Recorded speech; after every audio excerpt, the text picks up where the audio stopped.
8:12 de la mañana y como todos los jueves, hoy conversaremos con la periodista Gaby Peroso para que nos ofrezca su perspectiva periodística sobre los temas que son noticia. Hola Gaby, buenos días, bienvenida, un gusto en tenerte aquí en Buenos Días. Como siempre, también el placer es mío estar aquí.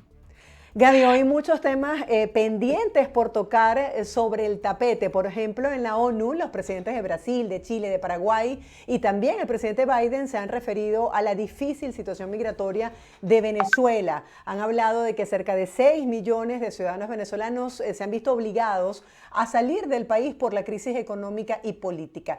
¿Qué piensas sobre este tiempo que han utilizado otros países para hablar sobre el impacto de la migración venezolana? Bueno, que esto ratifica, Marjorie, que Venezuela no se arregló, que está claramente asentado en los países del mundo, que la situación de Venezuela sigue siendo la misma. El presidente de Estados Unidos, a pesar de que tenía bastantes temas que tratar, dedicó unos segundos a hablar de Venezuela, hablaba de cómo esos venezolanos, más de 6 millones específicamente, lo denunciaba así, habían tenido que abandonar al país. Y me llamaba la atención porque hablaba de un diálogo entre venezolanos. Recordemos que dentro de la política estadounidense esta ha sido una constante, decir y pedir que el régimen de Nicolás Maduro se siente a negociar con esa plataforma unitaria. Lo que pasa es que lo que ha venido sucediendo en los últimos meses ha sido un poco distinto. Sabemos que hay contacto directo entre oficiales del gobierno estadounidense y el régimen de Nicolás Maduro con todo este tema petrolero y las dos visitas que ya se han dado en Caracas. No sabemos si este mensaje del presidente quiere decir que ellos se van a dar a un lado porque no se ha dado ningún tipo de avance en lo que serían estas negociaciones, porque no ha habido ningún tipo de Nicolás Maduro no ha cedido de ninguna manera en todas sus intenciones y parecen estar bastante lejos esas elecciones libres y justas en Venezuela. No sabemos entonces si lo que decía el presidente de Estados Unidos es que nuevamente sean los venezolanos directamente con el régimen de Nicolás Maduro. Sin embargo, vemos a un Nicolás Maduro envalentonado, ha perdido el miedo a todas esas acciones internacionales, las ha podido sortear muy bien y es por eso que no se quiere sentar en México. Y algunas de las excusas que dan esos funcionarios de Nicolás Maduro es que al parecer Estados Unidos habría incumplido porque fueron muy fuertes las declaraciones que daba el propio senador demócrata del partido de gobierno actualmente de la administración de la Casa Blanca, Robert Menéndez, quien justamente denunciaba que no se puede negociar directamente con el régimen de Nicolás Maduro. Sus declaraciones junto a las de Marco Rubio habían tenido un impacto bastante significativo acá en Estados Unidos y esto había cambiado el rumbo. Por otro lado, o los otros presidentes en Naciones Unidas hablaban, me daba mucho dolor ver al presidente de Argentina más bien pedir el levantamiento de sanciones y no referirse a ese importante informe que nació justamente también en el seno de Naciones Unidas y naciones como Paraguay y otras defender a Venezuela. Perdimos a Colombia, obviamente ya Colombia no se refiere de la misma manera a esas violaciones a los derechos humanos. Ahora, Gaby, para las personas que tienen todavía dudas con respecto al diálogo, por un lado, la administración de Biden amenaza con nuevas sanciones a la administración de Maduro en caso tal de que no se dé el diálogo, y por el otro vemos declaraciones de Maduro recientes donde dice que Biden criminaliza la situación de los migrantes venezolanos. Entonces, ¿dónde está el puente para ese diálogo? Yo creo que todavía no hay puente. Como hemos dicho, lamentablemente depende de Nicolás Maduro y ese puente está completamente roto. Es muy difícil entenderlo. Adicionalmente, Joe Biden, que estaba justamente dando una rueda de prensa que ya había terminado, ese tema de los migrantes lo motivó a volver al podio y decir que sería inhumano devolver a todos esos migrantes y definitivamente es así. Los venezolanos han incluso luchado en la región por tener ese estatus de refugiado que le da un poquitico más de protección. En Estados Unidos han sido miles los que han recibido la posibilidad de tener un asilo político. Somos algunos de los pocos ciudadanos que sí se merecen ese tipo de procedimiento. Recordemos que aquí hay una crisis migratoria bastante importante, en donde muchas personas que están en otras naciones que no tienen la situación política de Venezuela están pidiendo ese asilo político, lo que ha saturado un poco todo lo que son estos organismos que reciben, pero en el caso venezolano particular sí se merecen ese asilo político. Lo que pasa es que hay una cantidad de leyes que existen en este país y que son complicadas. Normalmente un migrante que ya estaba establecido en otra nación y que ahora viene a Estados Unidos, se le podría negar esa posibilidad, por lo menos lo que dice la ley. Sin embargo, Joe Biden ratifica el compromiso de proteger a los venezolanos y ojalá sea así, porque sencillamente no es nuestra culpa lo que está pidiendo. Pero el tema de ese diálogo parece no estar presente. No vemos posibilidades ciertas hasta ahora de que haya un retorno a la mesa en México. No sabemos si Colombia puede establecer otro tipo de mecanismo. Gustavo Petro quiere justamente tener algunas victorias internacionales y la de Venezuela podría ser interesante para él. Sin embargo, no sabemos hasta dónde el régimen de Nicolás Maduro cedería, porque a ellos no les convienen unas elecciones libres y justas, porque precisamente los venezolanos saben muy bien la naturaleza del régimen y lo poco que les ha dado y lo que los ha empobrecido y lo que ha causado que más de 6 millones se hayan ido del país. Yo no creo que quieran votar por Nicolás Maduro o uno de sus candidatos. Gaby, otro tema que está en el tapete y que ha generado mucha expectativa e interés por parte de la población venezolana es la reapertura fronteriza anunciada para el 26 de septiembre, es decir, queda muy poco tiempo y al parecer hay más preguntas que respuestas sobre cómo se va a dar esta reapertura fronteriza. Veíamos que hay señalamientos de la prensa donde no hay seguridad jurídica para los comerciantes, principalmente venezolanos. ¿Cómo lo ves tú?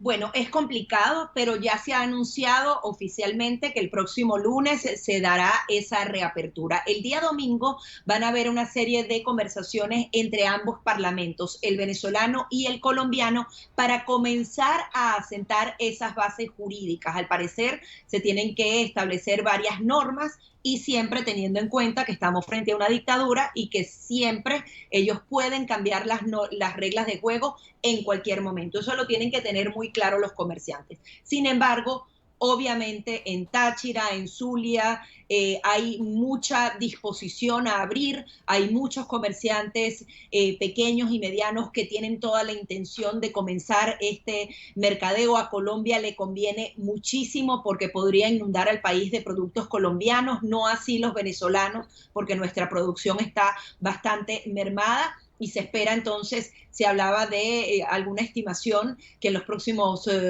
meses se podrían, por ejemplo, abrir al menos 10.000 empleos y los venezolanos podrían tener una remuneración un poco mayor a la que han venido recibiendo porque se trataría de un empleo quizás medio internacional, no a los precios internacionales, pero sí un empleo que quizás pueda llevar sustento a su familia. Adicionalmente, se hablaba de que se va a dar el traspaso de 5 gandolas hacia Venezuela y otras 5 hacia Colombia, como una especie de apertura oficial. El peatonal ya está abierto desde mayo, se abrirían entonces lo que serían las vías terrestres y también hay mucha incertidumbre incluso sobre esa reunión entre Nicolás Maduro y Gustavo Petro. Si te pones a revisar los titulares, hay todo tipo de titulares. Gustavo Petro hace 2 días había confirmado que se iba a reunir y que iba a presente en la apertura de esta frontera. Luego Nicolás Maduro declaraba y hablaba de que la frontera iba a ser abierta, pero no confirmaba su participación en la reunión. Ahora, en las últimas 48 horas, varios medios colombianos han asegurado que Gustavo Petro no ha reconfirmado su participación en esta reunión. Lo que se tiene es cierto es que el domingo los parlamentarios se van a reunir y que el lunes se daría la apertura oficial.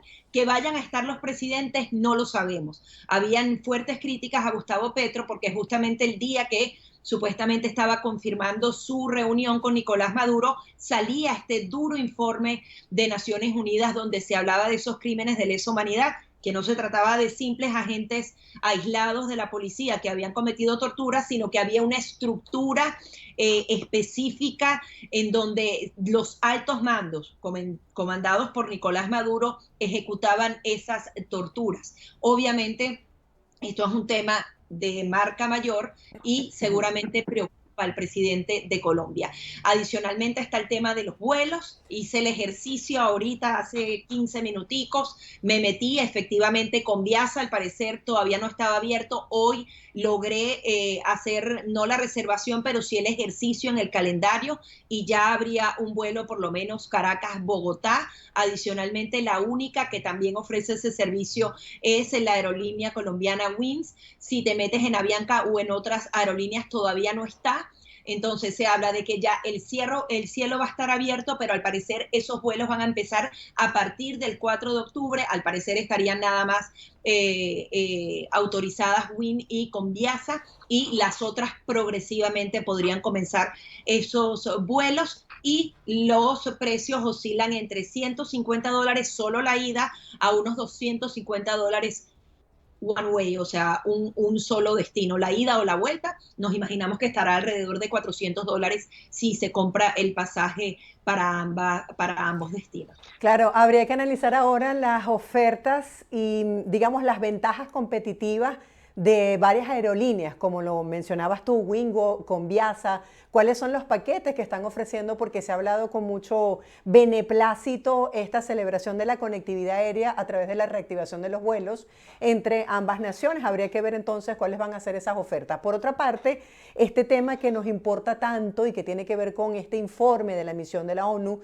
sobre los crímenes de lesa humanidad en Venezuela es bastante contundente. Quisiera que profundizáramos un poco en qué establece este informe y cómo queda la administración de Nicolás Maduro ante el mundo luego de la confirmación de estos presuntos crímenes de lesa humanidad. Bueno, es un informe demoledor, devastador para los venezolanos. Allí se están documentando al menos 122 casos, de la A a la Z, de esas torturas, de esas desapariciones extrajudiciales, de las que los venezolanos han sido víctimas. Y allí lo importante, Marjorie, es que no solamente estamos hablando de cada uno de esos individuos, sino de la maquinaria, de la estructura que se ha montado desde el año 2014, que se están conociendo estos casos, pero sabemos que esto se remonta a la época de Hugo Chávez, en donde justamente hay una estructura de poder, en donde la política influencia directamente a la policía civil o a la policía militar para cometer atrocidades, sobre todo contra la disidencia, contra los opositores. Y esto, cuando se ve en esas proporciones, cambia completamente la dinámica internacional, porque no es lo mismo decir que hubo una serie de protestas y hubo unos policías abusadores que agredieron sexualmente a un grupo de protestantes, porque no hay sistematicidad, es decir, no es algo que se repite. En este caso, ellos prueban patrones específicos en donde el tipo de tortura se practica de igual manera en la capital que en el estado portuguesa, por así decirlo. Hay como un manual de estilo y un manual de procedimientos, y adicionalmente ellos logran establecer esas cadenas de mando. Recordemos que en el caso de Venezuela hay diferentes jurisdicciones internacionales. En algunos casos son finalmente decisiones políticas, pero en el caso de la Corte Penal Internacional se responsabiliza individualmente a esos funcionarios a los que justamente cometen la tortura de viva voz. El que hace justamente la orden, en ese caso hay personas identificadas con nombre y apellido, que los han pasado al tema administrativo, que ya no tienen en teoría mandatos operativos como policías, pero que al final siguen siendo una estructura que no ha sido sancionada. Esa es una de las cosas que pedía el fiscal cuando visitaba Venezuela. Venezuela tendría la oportunidad, o Nicolás Maduro tendría la oportunidad de salvarse de la justicia internacional si ellos pudieran decir: yo puedo investigar mis crímenes y puedo sentenciar a estas personas. Se ve claramente que no hay ningún tipo de intención de hacerlo. Quizás agarran a uno o a dos chivos expiatorios, a funcionarios bajos que podrían ser procesados judicialmente, pero realmente esa estructura no se ha roto. hacíamos una entrevista ayer y yo hablaba con algunos colegas de Cuba, de Colombia, de Panamá, y me decían, lamentablemente tú te tienes que acostumbrar a que Venezuela no va a tener justicia porque pasó hace muchos años con Cuba. Sin embargo, yo creo que también lo que dicen los analistas de que Venezuela forma parte de ese estatuto de Roma nos da una esperanza, que quizás sea a 10 años que nos den, puede ser a 10 años, pero esos casos están firmemente certificados por Naciones Unidas, por la Organización de Estados Americanos, por institutos muy serios que se han dedicado a este tema, y yo sí tengo una esperanza que la justicia internacional llegue. Una de las grandes preocupaciones es que ojalá jamás se ceda bajo ninguna circunstancia, en ningún tipo de negociación, este tema, que no se diga vamos a renunciar a lo que podría ser este caso penal en contra de Nicolás Maduro y sus más fieles colaboradores en algún tipo de negociación. Recordemos que hay grupos que han planteado específicamente esto. Esto sería traicionar a los venezolanos, porque además yo creo que ese es el mayor temor que tiene Nicolás Maduro. Él las sanciones las ha logrado sortear, pero cuando ya se meten a nivel personal y a nivel penal, sí le duele y sí le pesa lo que podría ocurrir, porque esa justicia ha llegado tarde para otras naciones, pero ha llegado. Sin embargo, hay que ver, la investigación actualmente está paralizada, aunque ustedes no lo crean, porque hay una serie de procedimientos, Nicolás Maduro pidió tiempo y ahora el fiscal nuevamente pidió a una sala de jueces para que se reanude esa investigación, pero ahorita no se está investigando y hay que esperar. Bueno, pero como tú bien lo señalas, los crímenes de lesa humanidad no prescriben, así que esto está allí. Ya para cerrar brevemente, ¿qué información tienes sobre la política migratoria de la administración de Biden? El presidente hacía el señalamiento en la ONU que no puede regresar a los migrantes de Venezuela, Cuba y Nicaragua a sus países de orígenes, porque eso sería algo irracional. Coméntanos qué información tienes sobre qué se va a hacer con los migrantes venezolanos que han llegado al país.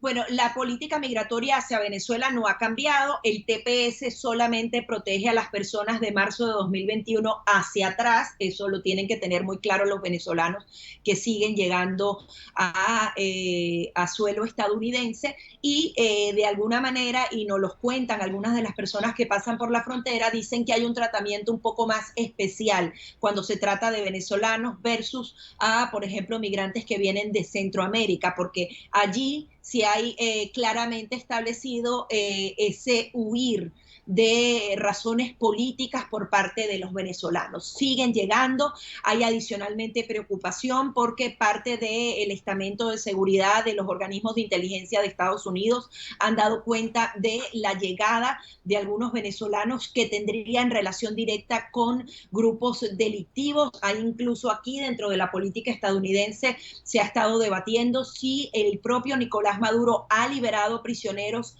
para traerlos acá y para infiltrarlos de alguna manera en suelo estadounidense. Eso agravaría muchísimo la situación de los venezolanos, pero esta declaración de Joe Biden de alguna manera nos protege de manera ideal, diciendo no podemos devolverlos porque sería irracional. Sin embargo, esas políticas siguen sucediendo. Por ejemplo, en el caso de los cubanos, cuando los agarran en el agua, los devuelven a Cuba. Y Cuba está justamente mencionada en esa declaración que hace el presidente de Estados Unidos. Entonces, a veces hay incongruencias entre lo que dicen las altas autoridades y lo que ocurre.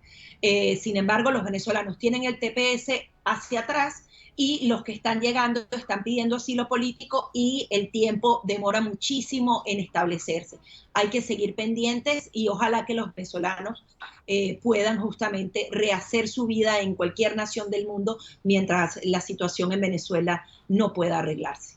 Gracias, Gaby, por compartir con la audiencia tus perspectivas periodísticas sobre estos temas que son noticia en el mundo. Un abrazo, feliz semana para ti.